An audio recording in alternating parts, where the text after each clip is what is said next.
Hi, welcome to our channel where we share the most intriguing stories. They thought they could tame Texas with clipboards and HOA bylaws, but when suburban ambition crashes into century-old land and one stubborn rancher, all hell breaks loose. This isn't just a property dispute, it's war on gravel, and Travis James isn't backing down. There's a certain kind of peace that only comes from standing on your own land. The kind of quiet that hums beneath your boots when you're on soil your grandfather once plowed. My name's Travis James, 42 years old, third-generation Texan, and the proud owner of a 120-acre ranch that's been in my family since 1932. It's not just land to me, it's memory, legacy, a living, breathing patch of independence in a world that's forgotten what that means. My house sits about half a mile in from the main road, past the long gravel drive that cuts through pasture land like a silver ribbon. There's a rusted windmill, 2 old grain silos, a corrugated metal hangar full of equipment I can fix blindfolded, and a couple of good dogs, Roxy and Tank, who know every scent and sound that belongs here. Everything past the gate is mine, and I intend to keep it that way. Now, between my eastern fence line and the edge of a cookie-cutter development that sprouted up 5 years ago, there's a gravel road. It looks like some forgotten public path, but it's not. That road lies entirely within the boundaries of my property. Always has. There's no easement, no right-of-way, just an old trail that my family used to bring cattle up from the southern pastures. Over the years, a few people tried to cut through it, especially the newer folks who moved in from out of state and thought every dirt road was a shortcut. I tolerated it until it started feeling more like entitlement than accident. So, about a year ago, I installed a tall metal gate across the road, solid and locked. No code, no intercom, just a big red sign that reads, "Private property, no trespassing, no exceptions." It was never an issue. People adjusted. The ones with manners waved from the other side.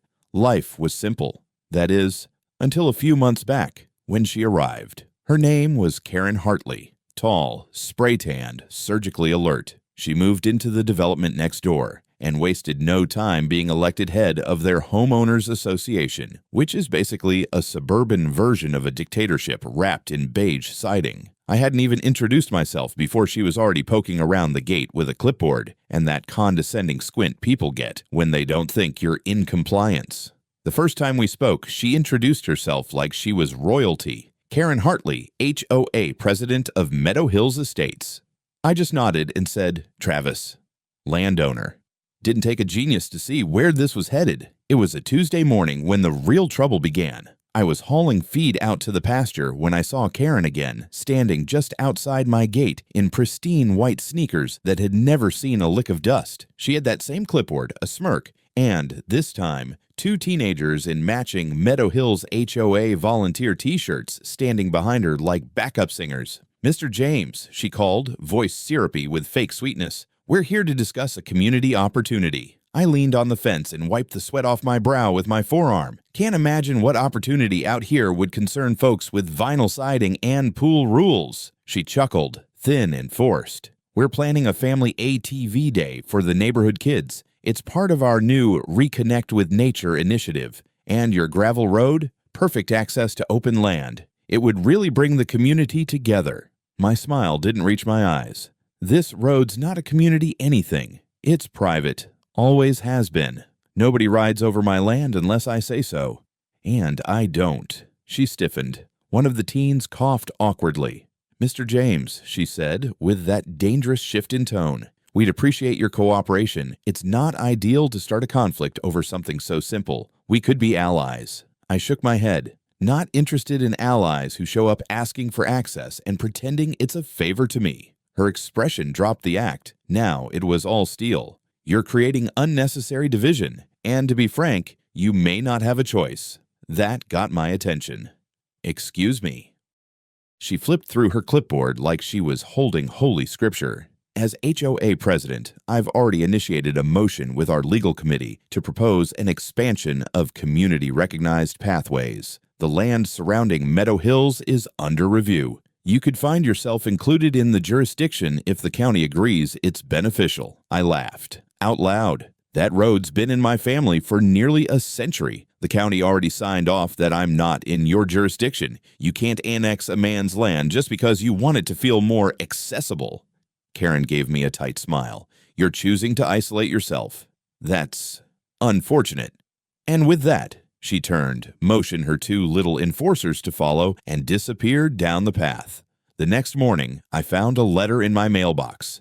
Official Meadow Hills HOA stationery, stamped and signed. It stated that, in the interest of shared community welfare, I was being asked to remove the lock from my gate to enable recreational use of existing gravel paths. The letter also warned of potential legal ramifications should I continue to block common access routes. Common access routes. I stood there for a while, staring at that paper. My dogs barked somewhere behind me. The breeze rolled in across the dry pasture. So that was it. They wanted war. It happened on a Saturday, the kind of Texas morning that starts off quiet. Blue sky, bird song, the scent of mesquite in the air. I'd just gotten back from town with a load of fencing supplies and a six-pack of sweet tea, rolled up the drive whistling low to myself, thinking maybe I'd finally get a calm weekend to fix the north fence line. That's when I saw it. The gate was open. Wide open. The lock gone, cut clean through like butter. I slammed the truck into park and jumped out, adrenaline already pumping like a jackhammer in my chest. The dogs were barking like crazy, pacing near the trailhead with their hackles raised. The ground, my pasture, was scarred with deep,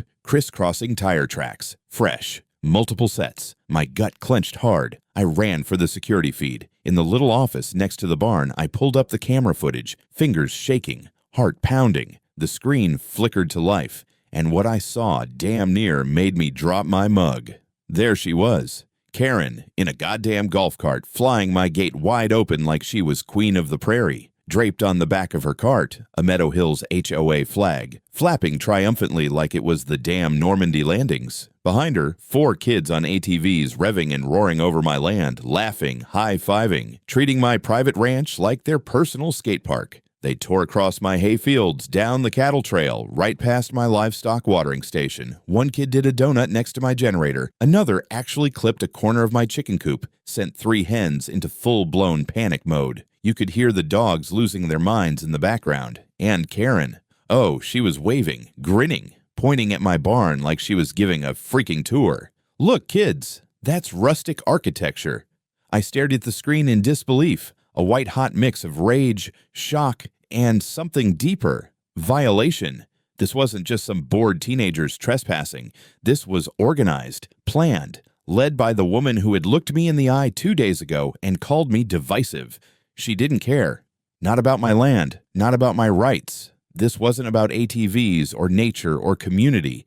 This was about power. I didn't think. I acted. Called the sheriff, reported a break-in and property damage. Rode the rest of the footage from the security system into a flash drive. Then I walked the land, cataloging the wreckage. The lock had been cut with bolt cutters.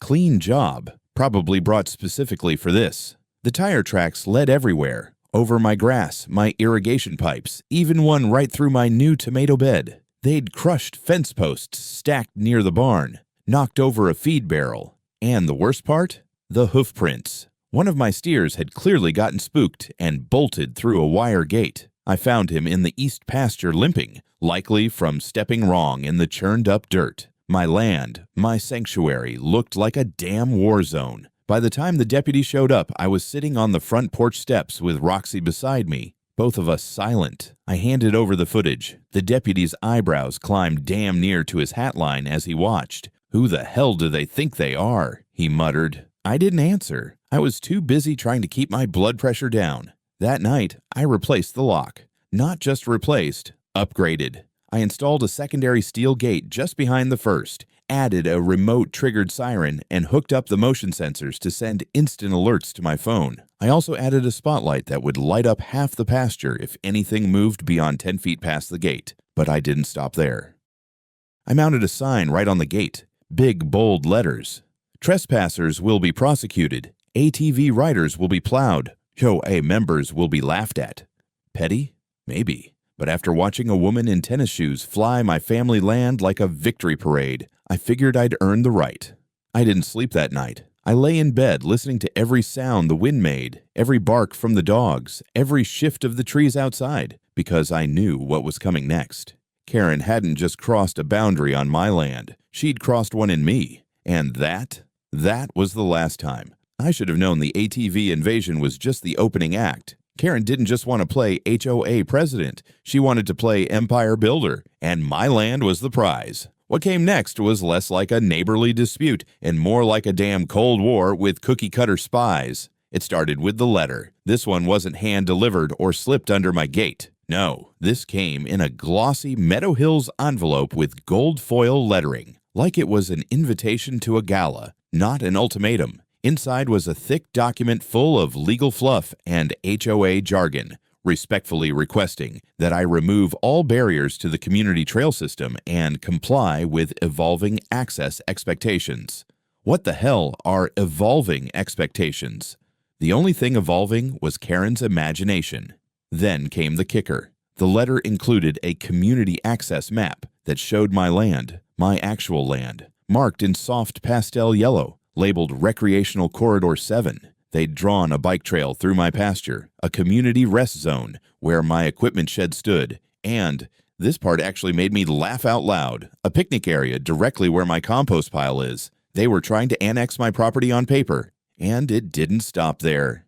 2 days later, I started getting texts from a few folks in town asking if everything was okay. Apparently, a rumor had started that I'd become unstable, was threatening children with dogs, and blocking access to public land with military-grade fencing. One even asked if I was hoarding weapons. Where do you think that came from? Karen was stirring the pot, whispering into her HOA echo chamber, trying to paint me as some dangerous paranoid loner who needed to be dealt with. I could live with rumors.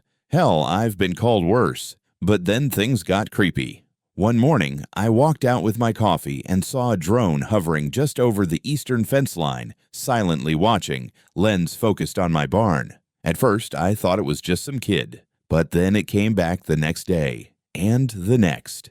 And it started flying lower, tracking movement, following the dogs, even hovering outside the windows of my workshop. I bought a pair of binoculars and got a good look at it one morning, branded with a little sticker that said HOA Community Safety Initiative. Are you kidding me? Karen had a spy drone. They were surveilling me like I was a damn cartel boss. That evening, I installed my own camera system with a full 360-degree view. I also printed out every HOA letter, rumor, and drone sighting into a thick, very satisfying binder titled Exhibit A, Karen's Descent into Madness. I filed a police report about the drone and noted the footage of unauthorized surveillance. The deputy said they couldn't do much unless it entered my airspace under a certain height, but he did raise an eyebrow and say, "Sounds like your neighbor has too much time and not enough fences."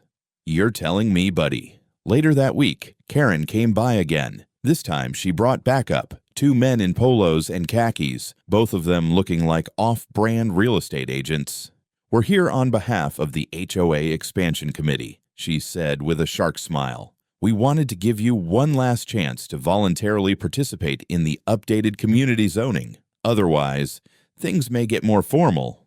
I didn't even respond. I just reached into my back pocket, pulled out a single piece of paper, a copy of my deed with the county's stamp, and held it up to her face like garlic to a vampire. "This," I said slowly, "is the only map that matters. Now get off my land before I introduce you to Roxy's less friendly side." They left, but not before Karen muttered, "This isn't over." "No, Karen, not yet, but it's about to be, because if she wanted this to go formal, I was more than happy to oblige. If Karen wanted things to get formal, I was more than happy to help her pack that paperwork." I called up an old contact, Linda McGrath, an iron-willed land rights attorney who once stared down a real estate developer so hard he sold his own land to get away from her. She showed up at my place in boots and sunglasses, took one look at the HOA letter stack, and muttered, "This woman's got a death wish." We spent the next week compiling a legal war chest, time-stamped security footage of the ATV invasion, high-resolution stills of the tire tracks cutting through my pasture, photos of my injured steer, close-ups of the bolt cutter damage on my gate. We printed every threatening letter, every map Karen had fabricated, every post from her HOA newsletter that labeled me as a threat to community safety. And then, cherry on top, we got footage of her HOA drone hovering below legal altitude, peeking through my barn window. Linda reviewed the final binder with the precision of a surgeon. Trespassing, destruction of property, harassment, attempted fraud, defamation, violation of FAA drone use laws. She closed the binder with a satisfying thunk.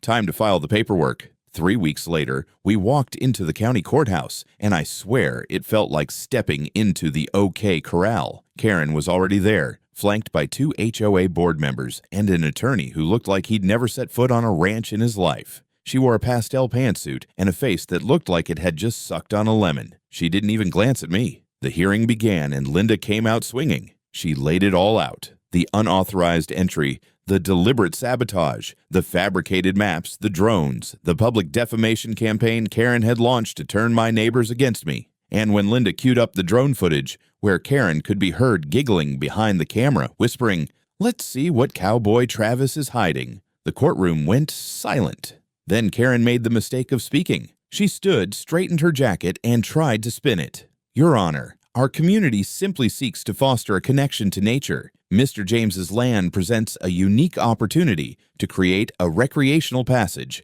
We believed he was open to collaboration." The judge raised an eyebrow. "So your definition of collaboration includes breaking a lock, driving ATVs across someone's fields, and flying surveillance drones?" Karen opened her mouth, closed it, opened it again. Her lawyer leaned over, whispering furiously. Then came the big twist. Linda dropped the final bombshell, a notarized statement from the original developer of Meadow Hills, clearly stating that my land was never included in the HOA jurisdiction and was explicitly protected from future annexation efforts due to its historic status. The judge leaned back, let out a breath, and then delivered the verdict in that calm, firm tone that spells doom for people like Karen. This court finds in favor of Mr. James. HOA representatives, led by Ms. Hartley, are found liable for trespassing, property damage, harassment, and willful defamation. Ms. Hartley is issued a restraining order and may not come within 100 yards of Mr. James's property. The HOA will pay $250,000 in damages to Mr. James, including legal fees, livestock care, and emotional distress. The gavel fell. Boom. Karen didn't move. Her face crumpled just slightly, like a tightly wrapped Christmas gift coming undone at the corner. Her eyes darted around the courtroom, scanning for an exit that didn't exist. The HOA board members shifted away from her like she suddenly smelled bad. Her lawyer packed his briefcase without a word. As the room emptied, she finally looked at me. Gone was the smug grin, the artificial calm. What I saw now was raw, quiet disbelief. She whispered, "You've ruined me." I tilted my hat. "No, ma'am. You did that all by yourself." Outside the courthouse, Linda lit a cigarette, looked up at the sun, and muttered, "God, I love land law." And me? I just stood there on those courthouse steps, hands in my pockets, heart steady for the first time in months. It was over, or at least, I thought it was, because justice may have been served, but I still had one more gate to build. The verdict echoed like a gunshot across the entire county. By the time I got back to the ranch, I had voicemails from 3 local journalists, 2 city council members, and 1 old boy from down the road who just wanted to know if it was true I made that HOA lady cry in court.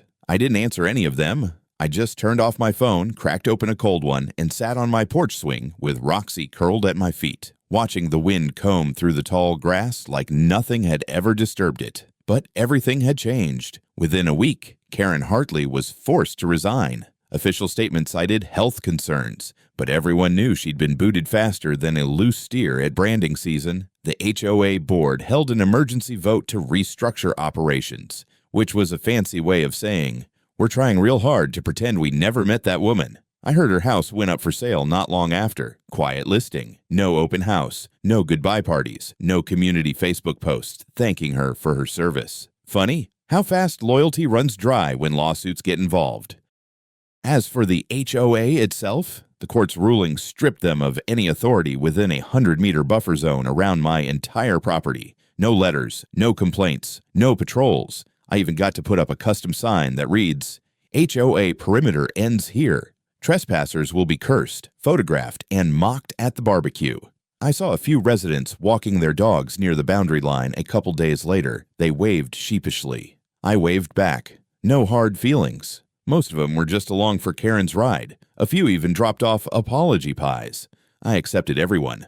And me? I used a chunk of that $250,000 settlement to upgrade everything. New fencing, new irrigation lines, and, just for fun, an electronic gate system with facial recognition and a voice AI I programmed myself. Every time Karen's face trips the camera system, the gate speakers say, "Warning, Karen detected, activating sarcasm protocol." It plays a recording of me saying, "Sorry, this isn't a community trail, it's a private rodeo, and you're not on the guest list." Was it petty? Absolutely. Did it feel good? You bet your damn boots it did. You'd think that after a war like that, I'd ride off into the sunset. But truth is, I stuck around. This land is my roots. You don't run from a fight on your own soil, and you sure as hell don't leave when you win. A month after the verdict, the ranch was calm again. Fences solid, cameras clean. The new electronic gate? Thing of beauty. Stainless steel, voice-enabled, motion-triggered floodlights, and custom audio settings. It greets my friends with, "Welcome, neighbor, the grill's hot." And anyone I don't recognize, state your name and business, or go back to where the lawns match. But my favorite setting is still the Karen mode. If the system registers her old SUV model or her HOA flag logo, the gate speaker kicks in with a calm, robotic voice. Unauthorized HOA vehicle detected. Launching air horn protocol in 3, 2, and yep, the air horn blasts, followed by my recording shouting, "This ain't your playground, Karen." The dogs still perk up when it happens, like they're waiting for an encore. One night, I hosted a little freedom cookout. Steaks, cornbread, whiskey, and stories. Neighbors from both sides of the old feud came. Even some ex-HOA folks showed up with six-packs and sheepish grins. I welcomed them all, told them, "Out here, it ain't about who you voted for or who trimmed their hedges to code. It's about knowing where the line is and not crossing it with a golf cart." Biggest laugh of the night? When one of the teens from the ATV disaster sheepishly handed me a gift bag. Inside was a toy drone with a HOA flag taped to it and a note that read, "Travis, sorry for the dumb stuff. Thanks for teaching us what not to do." I still keep it on the shelf above my saddle tools. That was the moment it all clicked. This wasn't just a fight over gates and gravel. It was a fight for respect, boundaries, and a little damn peace in a world that wants everything shared and softened. Well, not everything needs sharing. Some things still belong to a man, especially if his name's on the deed.